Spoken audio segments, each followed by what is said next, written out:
2,000 years later.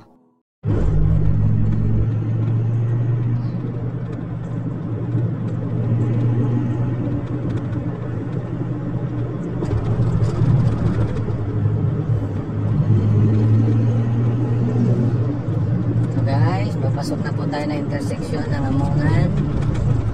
Dito po guys, mag-ingat po tayo dito kasi bago po tayo papasok, tignan muna natin yung nasa kanan, no? Para hindi tayo madisgrasya. Kung minsan po kasi pinabaliwala po natin yung nasa likuran natin, hindi natin napapansin na maraming mabibilis po. Kaya bago tayo pumasok po, tignan po natin yung nasa kaliwat kanan lagi, no? Para sigurado po yung ating kung minsan marami kasing nadidisgrasya dito guys, ayaw magbigay, hindi magbigayan, kaya nauwi sa disgrasya, aksidente.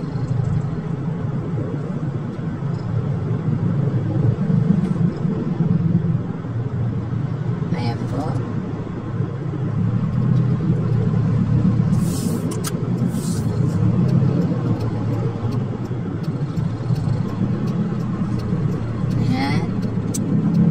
Alam nyo itong mga motor guys, mali yung kasi yung pinablock nila yung natin, hindi natin makita yung nasa kanan. Nandito po sila sa ating tagiliran, kaya delikado po yun. Hindi natin nakikita yung paparating na sasakyan kasi naharangan po nila. Dapat po kasi doon sumunod lang sila sa atin eh.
Medyo mahaba din po itong barangay Amongan po guys.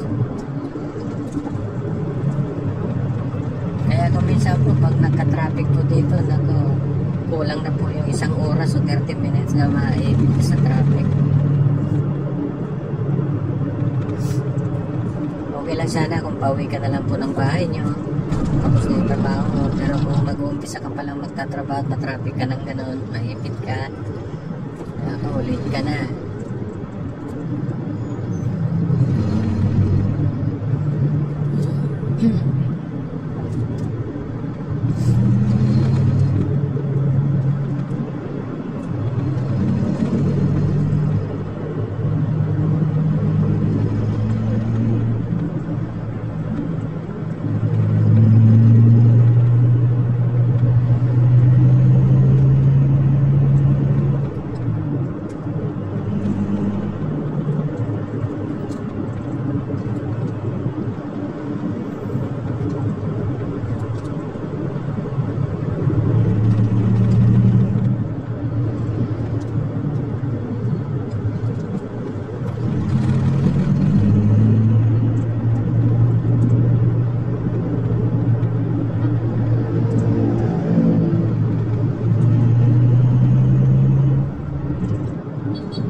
Ito po, barangay Bangan Talingan na po ito ng iba.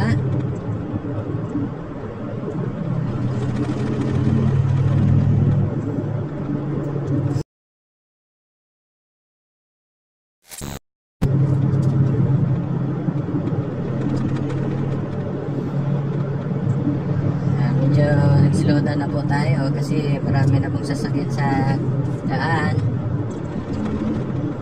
Marami na pong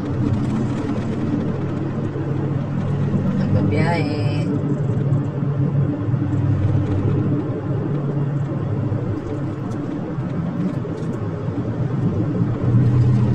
Alamang pagdating ng May, puno na naman itong mga beach resort po dito sa iba. Last year, punong-puno po ito lahat. Wala po talagang lahat ng resort dyan. Puno. Nagagaling pa ng Manila, Southern Luzon, ang mga pumunta rito po. Mga karating probinsya natin sa Central Luzon, sa Norte.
Ito po, papasok na po tayo ng Gubic Highway, Iba Zambales. Siguro naman guys, napapanood nyo lagi ang aking video. Araw-araw, nag-upload po ako. Mapa Facebook, YouTube, Instagram, mayroon po yan. At saka sa TikTok, mayroon din po.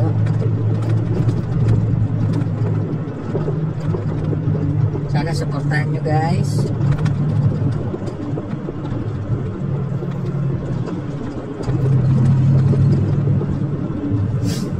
Ito na po yung Gubic Highway. Papanood nyo po, ang dami na pong sasakyan dito. Matraffic din po dito sa lugar na po. Yan po sa kaliwa, papuntang palengke ng Iba Zambales. Parang business center na rin itong lugar na po ito. No? Dami na rin mga business establishment na makikita mo dito. Ang laki ng improvement ng Iba Zambales.